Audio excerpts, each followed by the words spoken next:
Bi alamisa don in avril kalo tile 16 san 2026 an ka foli belebeleba o bɛ Malipresse filɛbaga bɛɛ ni wagati in na e mɔgɔ mɔgɔ sɔgɔlen don Malipresse la su ani tile walasa ka se ka i la kunnafoniya an ka foli belebeleba ye i ta ye ni wagati in na i n'a fɔ bɛɛ b'a kalama cogo min na Malipresse bɛ yan sanga a n'a ka wagati ka se ka wulikajɔw boloda walasa ka se ka a filɛbagaw bɔ kunfan na kunnafoniw na o kama bi an y'an sɛnsɛn ka se an balimakɛ dɔ ma ni o ye Mohamed Tarawele ani Amina baro sigi kumakun dɔw kan a ka se ka hakilijakabɔ kɛ an ye o kumakun ninnu kan nka yan'o cɛ an bɛ foli di a yɛrɛ ma a ka se ka foli bila an lajɛbagaw la Mohamed. Mariam an b'a ni wula somɔgɔw an bɛ Ala tanu denbaya basi foyi tɛ yen nɔ se an b'i fo Malipresse lamɛnjɛkulu ka foli lase a bɛɛ lajɛlen ma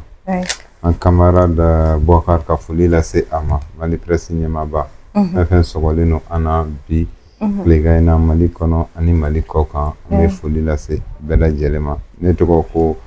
Mohamed Bilali Tarawele caman bɛ ne dɔn Bill de la surtout n'i ko Bill Commune 2 caman bɛ ne dɔn o de la n bɛ bɛɛ fo ka bɛɛ lajɛlen waleɲuman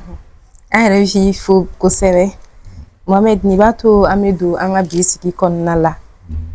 an m'an ka sigi datigɛ ni Kemi Seba ni bɛɛ lajɛlen bɛ ale dɔn panafricaine maa dɔ don ale kɔni minɛna Afrique du Sud yala e ka yeta ye jumɛn ye o ko la bon i b'a ye k'a fɔ c'est vrai an ye kibaruyaw sɔrɔ an balimakɛ Kemi Seba ka minɛli la Afrique du Sud ka kɛɲɛ sɛbɛnfura dɔ bɛ Afrique du Sud ni Benin ni ɲɔgɔn cɛ la convention dɔ bɛ u ni ɲɔgɔn cɛ n'u bɛ wele ko convention d'extradition c'est-à-dire o b'a yira jamana fila ni ɲɔgɔn cɛla la ni jamana kelen kelen don ka wulikajɔ kɛ ka ɲɛsin a ka jamana kɔnɔ den dɔw ma n'a y'i yɛrɛ sɔrɔ e fɛ yen e bɛ se ka i bolo da kan k'a bila ka taa di o jamana ma cogo min na et vice versa aussi ni e fana ka mɔgɔ dɔ b'o fɛ yen o fana bɛ se ka wulikajɔ kɛ ko n'a sera a fɛ yen ko minɛ ka na di i ma donc o bɛnkan sɛbɛn bɛ Afrique du Sud ni Benin ni ɲɔgɔn cɛla la an y'a ye k'a fɔ Kemi Seba bɛ Afrique du Sud a taara a ka baara a ka conférence de la o de kɔnɔna la ko bolo dara kan Afrique du Sud ɲɛmaaw fɛ politique kɛrɛnkɛrɛnnenya la donc an y'a kunnafoni sɔrɔ an y'a sɛgɛsɛgɛ an y'a ye k'a fɔ ko tiɲɛ kuma don donc nin bɛɛ bɛ mun de ko fɔ parce que Kemi Seba kɛlen don comme tous les autres panafricanistes à un moment donné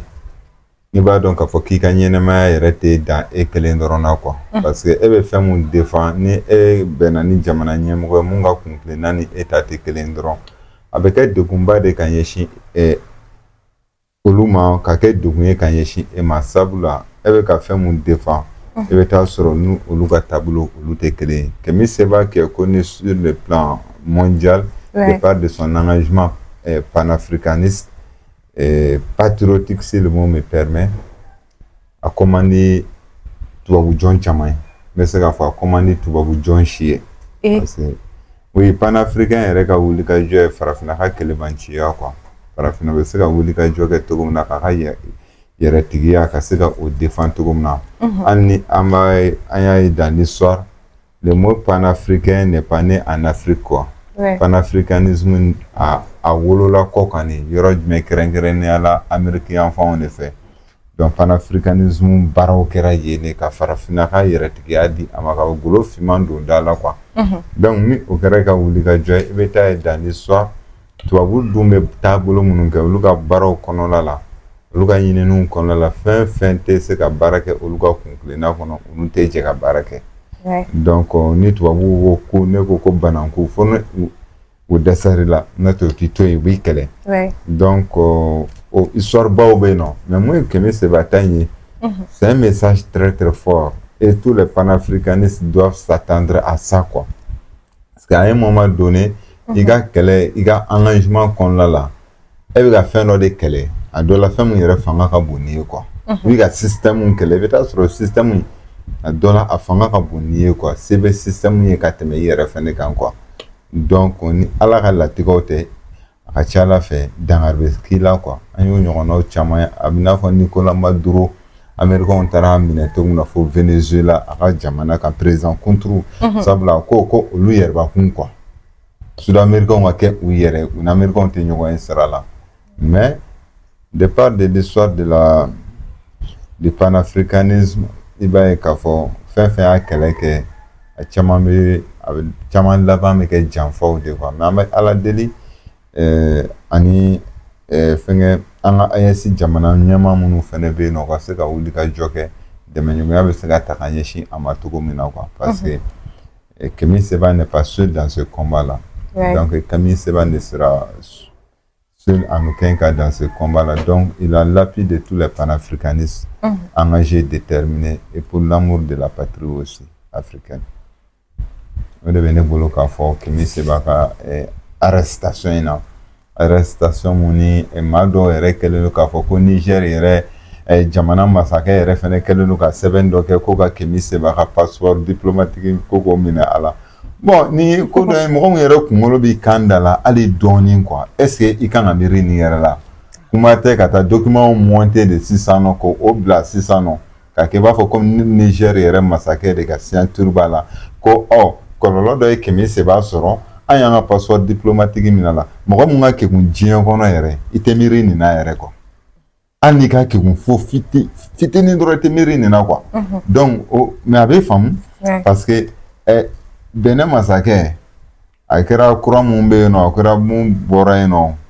a bɛɛ lajɛlen ne b'a bɛɛ bila minɛn kelen kɔnɔ u bɛɛ bɛ kɔ kelen jɛgɛw de don quoi ni tubabuw bɛɛ lajɛlen ka taabolo ye kelen bon olu bɛ cogo mun na dɛ maa minnu fana bɛ nin montage ninnu kɛ tancogo la k'a bila an k'a bila an kunna ninnu tɛ maa si den kelen ka baara la tubabuw ka baara de don olu ka laɲini tɛ foyi ye n'i ye se kɛ u ye AES jamana ninnu ala ka kulɔlɔ 17 don an n'a cɛ u ka dafiri quoi u ka dafiri olu ka se k'u sago sɔrɔ comme tubabuw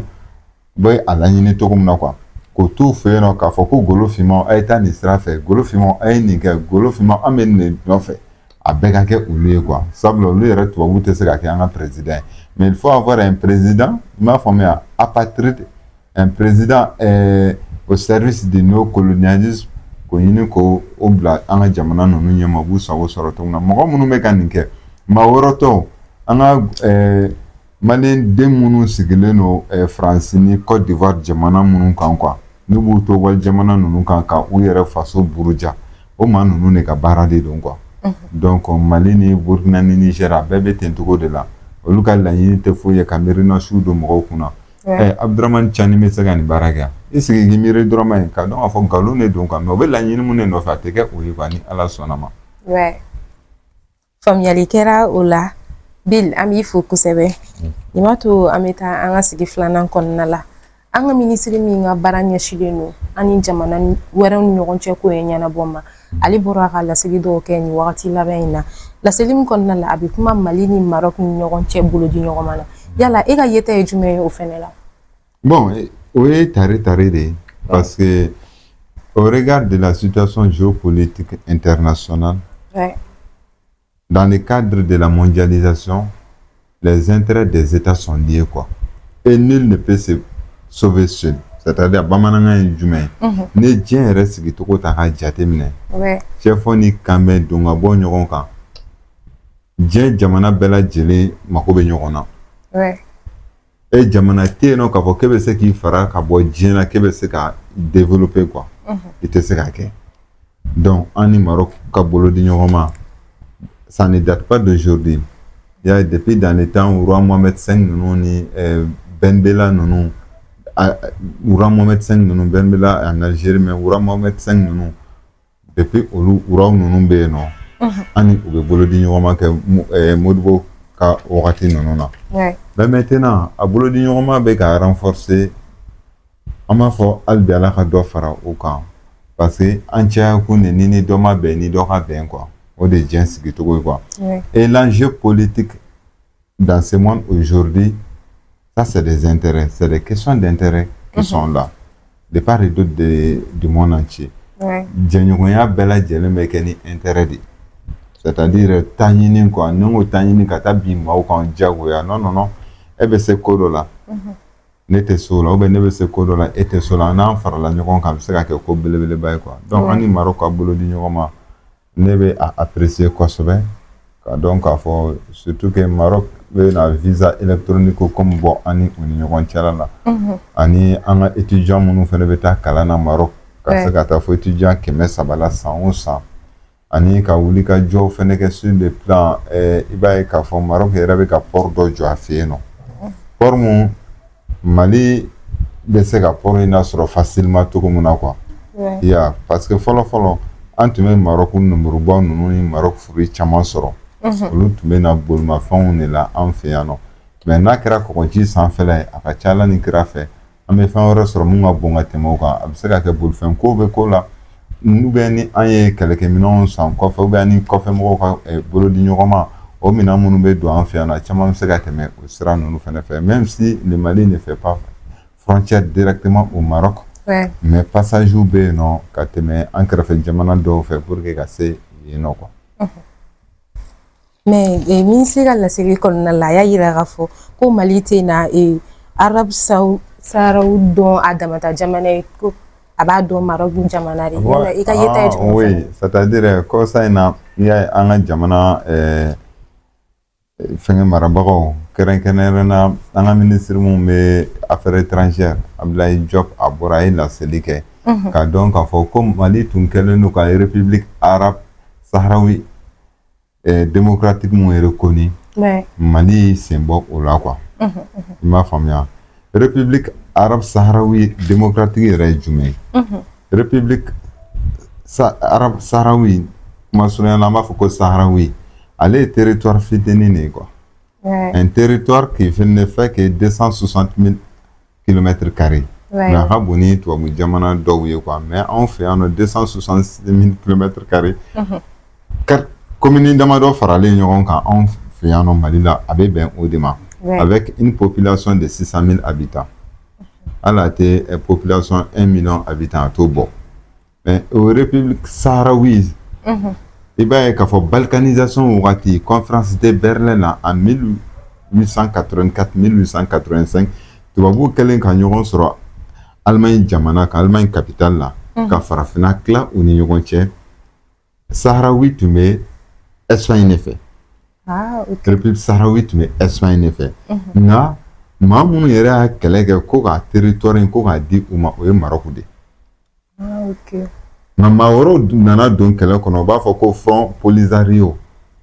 olu ye front politique dɔ ye nka olu sigiyɔrɔ bɛnnen don Algérie de ma. Olu bɛ population min représenter Saharawi la ça ne représente que 20%. Alors que Maroc bɛ Saharawi occupé à plus de 80%. Cela veut dire que Maroc de fɔlɔ la yɔrɔ in na yɔrɔ in tun ye Maroc de ta ye. Olu de y'a laɲini olu de y'a kɛlɛw kɛ. Hali wagati dɔ la Ben Bella ninnu ni Mohamed V ninnu bilalen ɲɔgɔn na Modibo Keyita de y'u fila wele ka kuma u ni ɲɔgɔn cɛ la. K'an bɛ yɛrɛtigiya mun ɲini farafinna golo finman ninnu an k'a lajɛ an ka bɛn an kana bila ɲɔgɔn na quoi ka bɛn ni kelenya sabati u ni ɲɔgɔn cɛla la. U b'o o ko kɔnɔna la wagati min na en 1973 Saharawi bɔra k'a fɔ ko bɔn ko olu b'u ka indépendance ta. Alors que kɛmɛ sarada olu ye 20 de. Donc olu b'o kɛlɛ mun kɛ Algérie de fɛnɛ bɛ olu soutenir politiquement, militairement aussi, sur le plan aussi de la diplomatie internationale. Algérie de bɛ olu kɔkɔrɔma don. D'accord. K'a essayer k'a fɔ ko k'u ka indépendance d'u ma. Olu dun fɛnɛ ka siège sigilen Algérie de b'olu kɔkɔrɔ olu ka siège bɛ Algérie. Alors que Saharawi ye territoire dɔ de. I bɛ don yen fɛ dɔrɔn i bɛ don Espagne o y'i donna à 15 km i bɛ se ka tagama yɛrɛ ka don Europe. Donc compte tenu de tous ces enjeux géopolitiques, économiques et géopolitiques stratégiques, donc Algérie tun bɛ fɛ k'i s'accaparer Saharawi de la à travers le Front Polisario. Marocains fɛnɛ ko ko olu tɛ Saharawi mɔgɔw ye quoi. Marocains de ta ye yen quoi. Sama-samani tun b'o de nɔfɛ. Et si ma mémoire est bonne, le 31 octobre passé, Nations Unies clara ka Maroc a autonomie reconnue Saharawi kan. Yan'o cɛ Donald Trump de bɔra k'a fɔ ko Polisario bɛ kɛlɛ o kɛlɛ la nin ye Saharawi nɔfɛ ni Algérie kɛlen don k'u dɛmɛ ko nkalon b'u fɛ dɛ k'u ka kuma tɛ tiɲɛ dɛ ko tiɲɛ t'u fɛ ko Marocains de ta ye territoire ye wa Marocains de ka ca territoire kan wa depuis a bɛ tila wagati min na farafinna a bɛ tila wagati min na a y'a sɔrɔ Marocains de bɛ yen D'accord. Donc, États-Unis, quant au Wagati, au Yoron là, en 2025, 31 octobre, septembre, octobre, ka territoire est reconnu Maroc Togola. Après les Nations Unies, il y a une résolution qu'a fait que Saharaoui, ça fait partie de l'autonomie marocaine. Maroc a territoire d'ordre. Ouais. Donc, quoi il en a tentogo de là. Maintenant, au quoi on en a tantogo mouna, on en a que sababu Mali yɛrɛ fɛnɛ ani Maroc cɛla ani Algérie fɛnɛ cɛla bɛ cogo min na kelen tɛ parce que tajuru sara tɛ nka i b'a ye k'a fɔ anw ka bɔ nin kɛlɛ in kɔnɔ o de ɲɔgɔn tɛ quoi parce que Mali tun bɛ ka an tun kɛlen don ka position min ta ka territoire reconnu cogo min na n'an tora o dynamique kɔnɔna la an ni Algérie man di a bɛna kɛ sababu ye an ni diɲɛmaa tɔw fɛnɛ tɛna ja sabula diɲɛmaa fan bɛɛ a bɛɛ lajɛlen 90% dugukolo kɔ kan jamana kɛmɛ diɲɛ jamana 295 ye a jamana 295 kɛmɛ sarada o kɛmɛ sarada 98 o ko yɔrɔ in bɛ Maroc de fɛ. Ouais. Nous on n'a pas intérêt k'a fɔ ko an bɛ an camper opposition in na quoi k'a fɔ ko yɔrɔ in tɛ Maroc fɛ. Ouais. Bon n'i y'a ye an tun bɛ to a kɔnɔla la ne ka faamuya la n bɛ se k'a fili. O tun bɛ dépend an ni Algérie ka bolodi ɲɔgɔn ma an ni Algérie cɛla de la Saharawi Mali bɛ to a kɔnɔla la k'a reconnu Polisario reconnu n'o y'a sɔrɔ an ni Algérie tun ka bolodi ɲɔgɔn ma Algérie tɛ ka kɔfilajɛgɛya ta ka ɲɛsin an ma Algérie tɛ ka janfa ta ka ɲɛsin an ma maa minnu bɛ yen nɔ n'olu ye marifa ta k'a fɔ ko f'u k'an ka jamana tila ni Algérie tun tɛ ka olu kɔkɔrɔma don wa maa minnu bɛ yen nɔ ni u bɛ Algérie yɛrɛ bɛ wuli k'an ka drones fɛngɛ ka wuli k'an ka position ta k'a di banbagaci walew ma ni Algérie tun tɛ ni janfa si kɔnɔ diɲɛ intérêt ko don ne ka faamuya la an tun bɛ se ka to an ka position kan k'a fɔ ko bon a bɛ cogo min na fɛnɛ bɛ Algérie dɛmɛ mais au moment que Algérie de faralen don mɔgɔw kan k'a fɔ ko f'u k'an fa dugukolo ko k'o tila au moment que Algérie armes de bɛ bɔ Algérie ka na di banbagaci walew ma ko k'an ka jamana tila k'an ka jamana kɔnɔdenw bɔnɛ u ni na k'an ka sɔrɔsiw bɔnɛ u ni na au moment que Algérie b'a fɔ k'a bɛ Mali ka dossier ta fo ka taa anw dɔgɔya k'an yira diɲɛ bɛɛ la moi je ne vois pas l'intérêt pour nous Maliens de reconnaître l'autonomie des Polisario sur le Saharaoui quoi. Donc c'est pour cette raison compte tenu de cet enjeu géopolitique ne ka faamu na Mali ni position d'état parce que Algérie tɛ k'a kɛ ka mais anw yɔrɔ Algérie bɛ kɔfilajɛgɛya de la ka ɲɛsin anw ma donc n'a ye nin position ta o ye position de neutralité de parce que Mali a ma fɔlɔ Mali la n'i y'a jateminɛ Burkina n'a jamais pris position le Burkina n'a jamais reconnu comment dire l'autonomie du Saharaoui Burkina m'a reconnu au profit des Polisario Niger m'a reconnu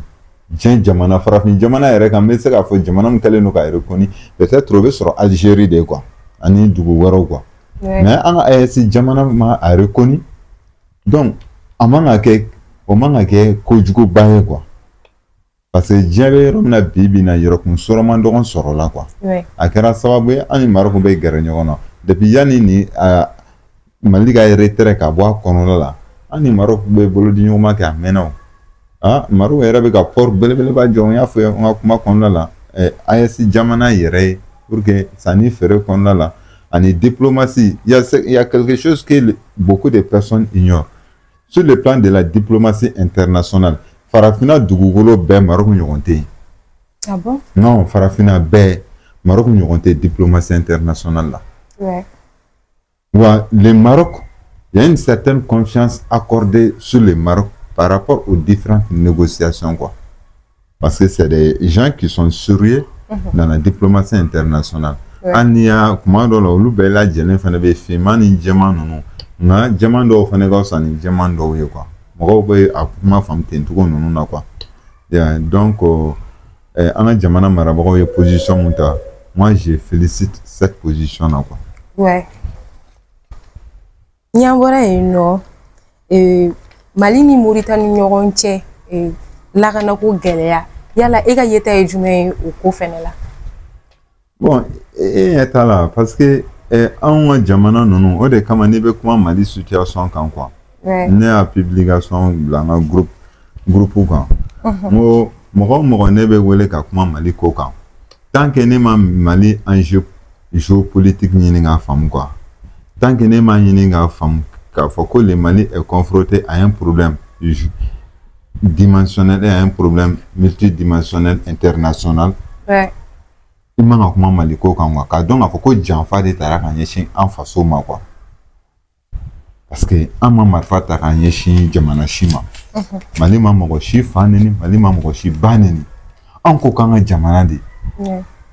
bɛnba c'est-à-dire complot international fɛn fɛn bɛ ka ɲɛsin an ka jamana ma dɔ wɛrɛ tɛ dɛ c'est parce que nous avons dit non à la politique néocolonialiste impérialiste quoi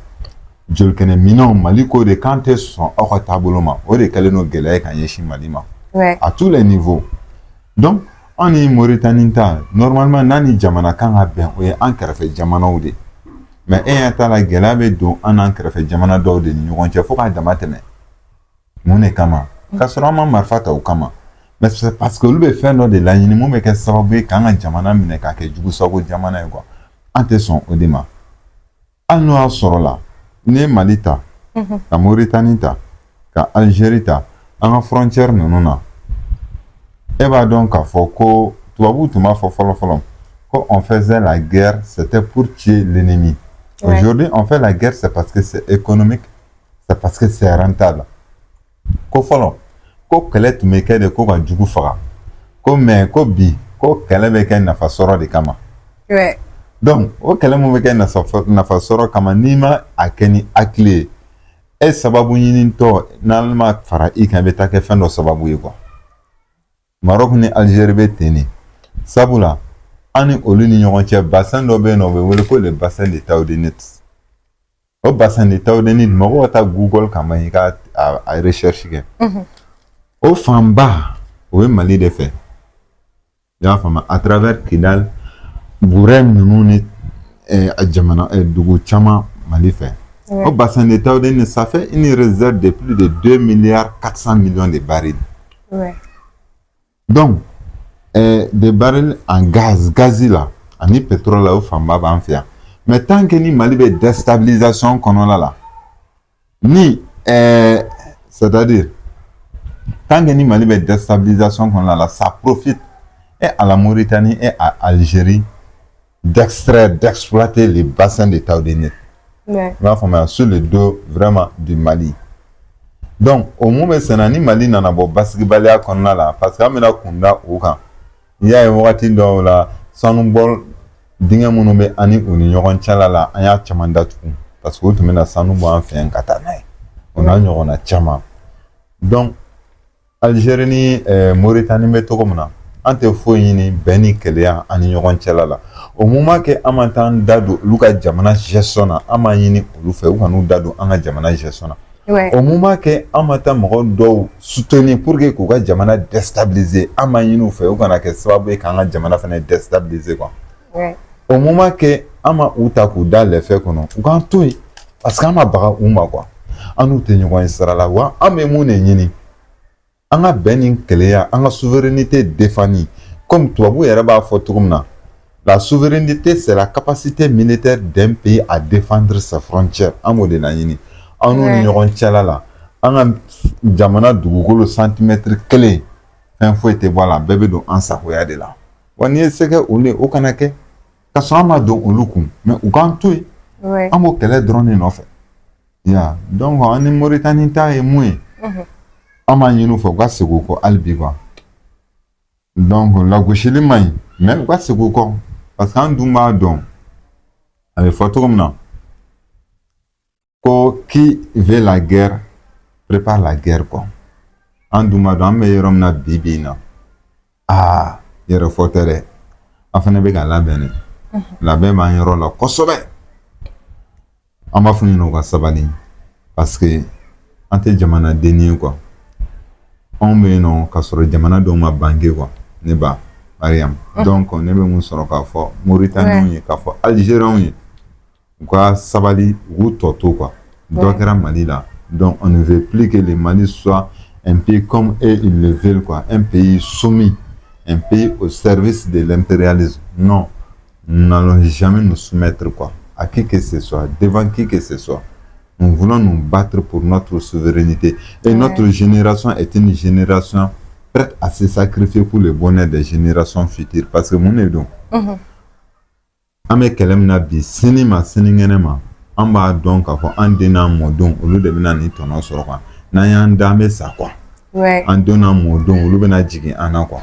En bema ko maçon, sacrifice.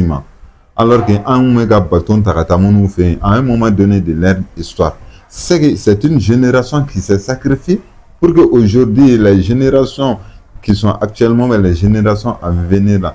sont en train de profiter. Et pourquoi pas nous? Yeah. Donc, on est venu sur le café au dernier.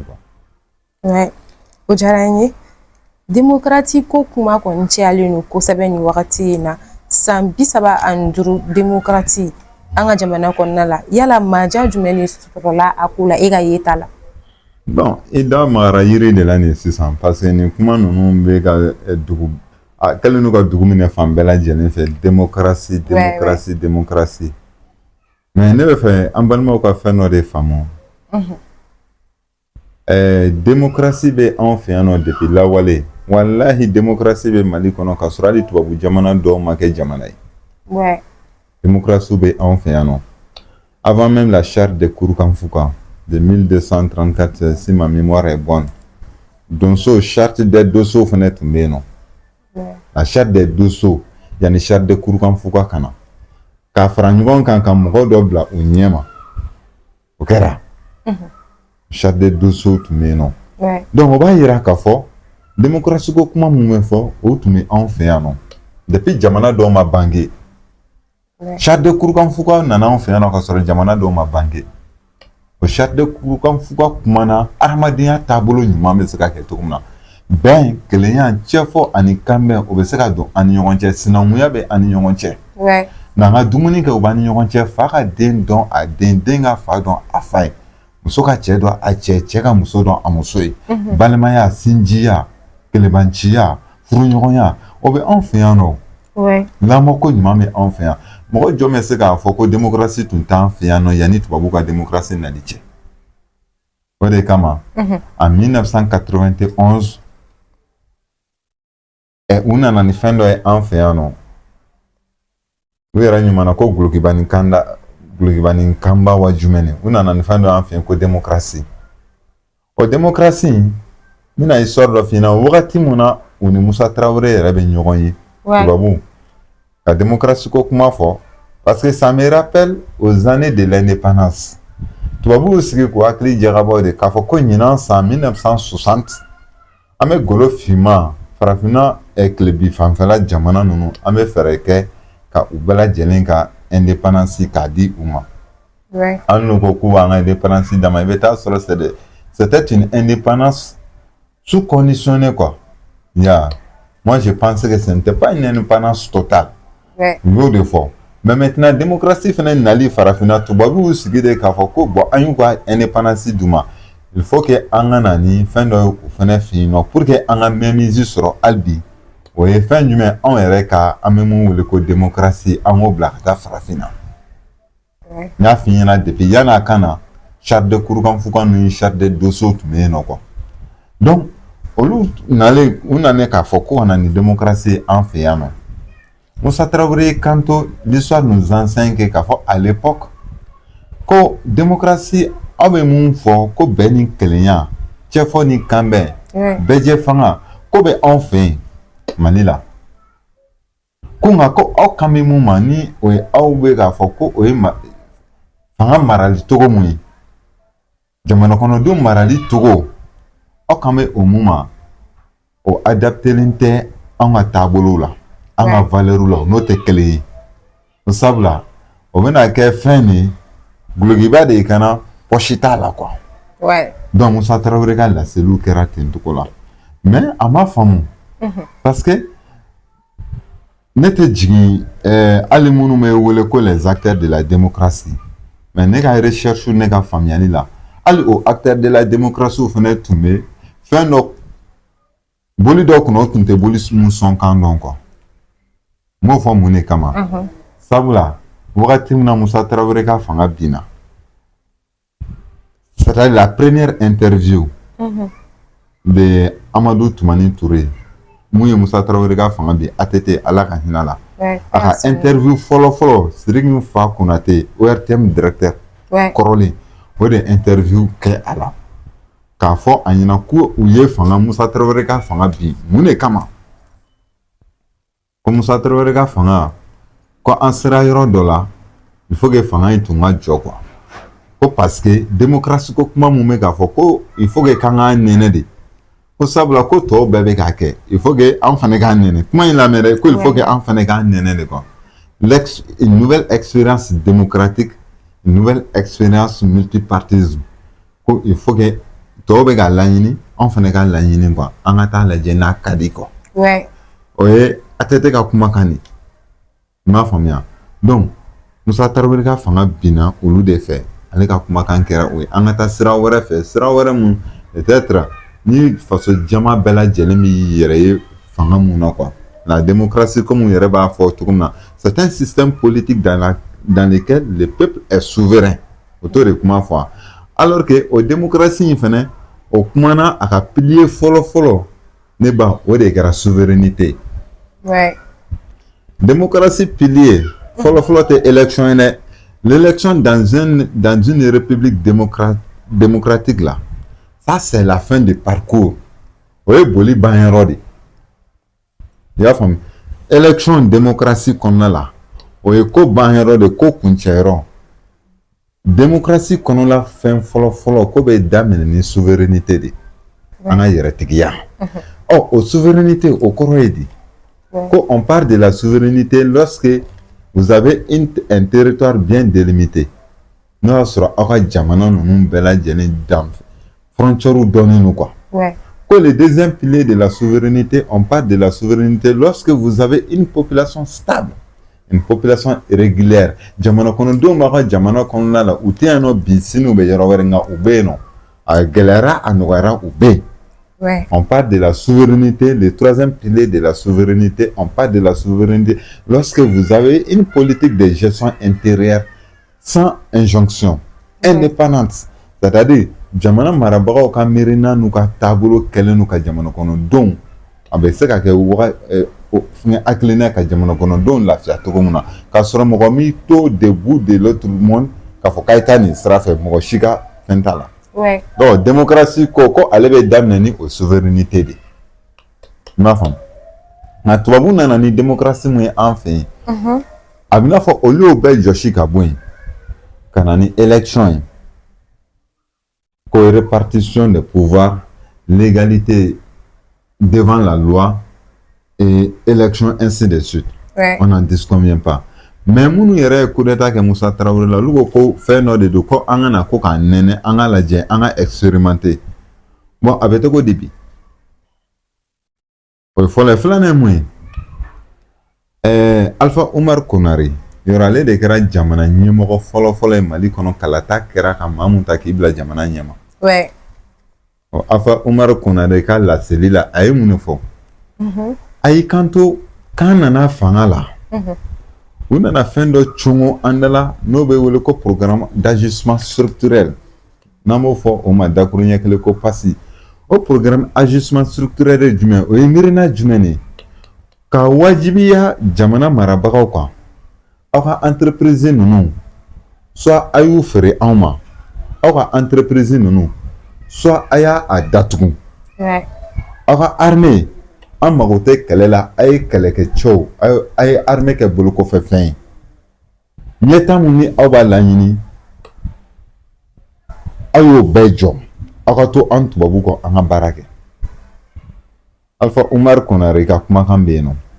a y'o kumakan fɔ a ka fɛn na peut-être bɔga ni 2 secondes min bɔra an bɛ se k'a ji yɛrɛ a bɛ ne kun yan nɔ pour que mɔgɔw k'a dɔn k'a fɔ témoignage mun de don c'est très important a bɛ miirina di mɔgɔw ma kosɛbɛ quoi pour que an k'a dɔn k'a fɔ démocratie yɛrɛ a bɛ tali kɛ fɛn mun de la maa mun n'a kumana kan ni o ye Alpha Umar Konare an ka se ka a lamɛn cogo min na quoi. Les programmes d'ajustement structurel du fonds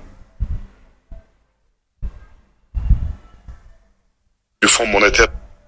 Nous avons subi les programmes d'ajustement structurel du Fonds monétaire de la Banque mondiale, qui ont été des catastrophes, qui nous ont conduits sous couvert de privatisation à des liquidations, à l'affaiblissement de l'action publique, à l'affaiblissement de la fonction publique, qui nous ont amenés à brader une bonne partie qui nous ont amenés à brader et certains avoirs nationaux. Mais le problème,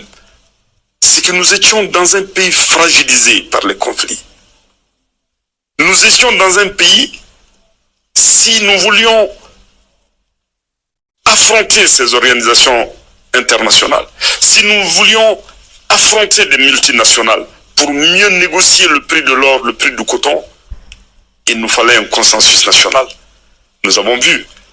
quand il y a eu des velléités, nous avons senti que cela pouvait conduire jusqu'à la limite, à la chute du régime. À partir de... Non,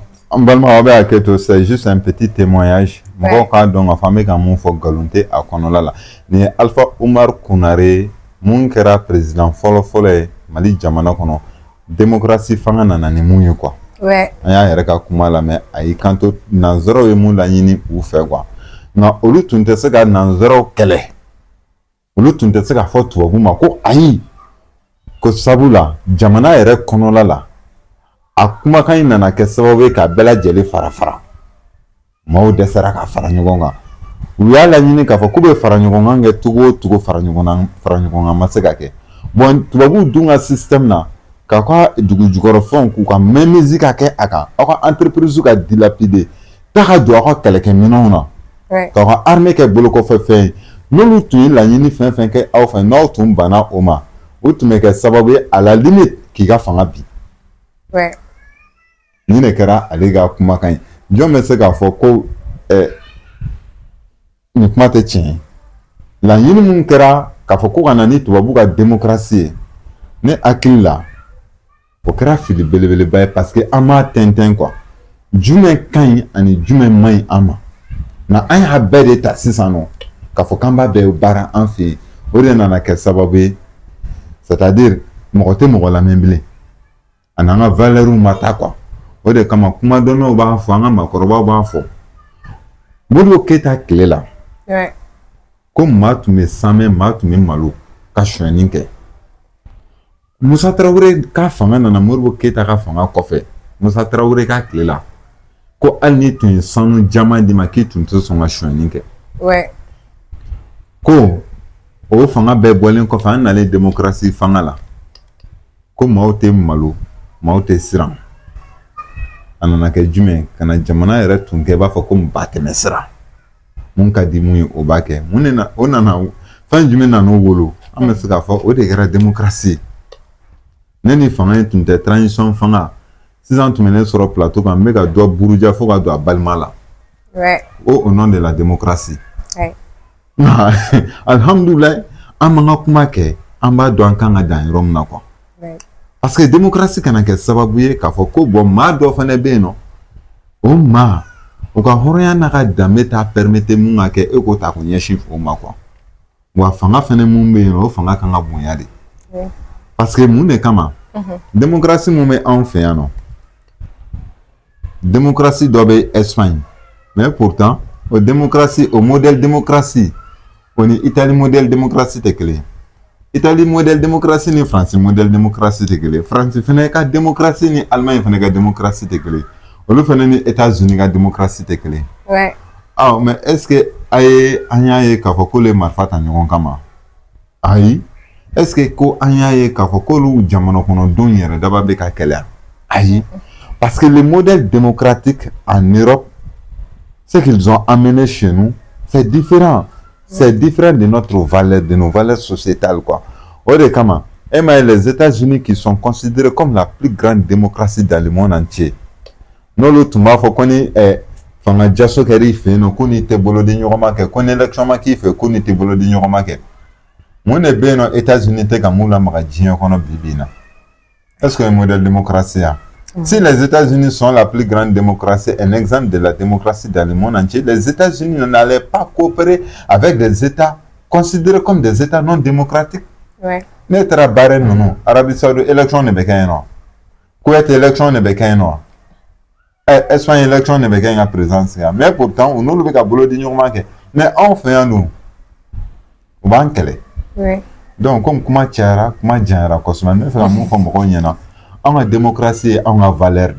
En démocratie, tu vas vous valeur. Ouais. En démocratie, car il fa bounya, fa be dembounya, denga fa bounya, wajibi de nous. En démocratie, ben kelen, tchefoni quand même moment fian, sinon on a moment fian, on se garde de dala. Oui. En démocratie, tu n'as pas démocratie de. Oui. Donc même sur la femme balmon yana, o de ni. Élection ko o tienne donc.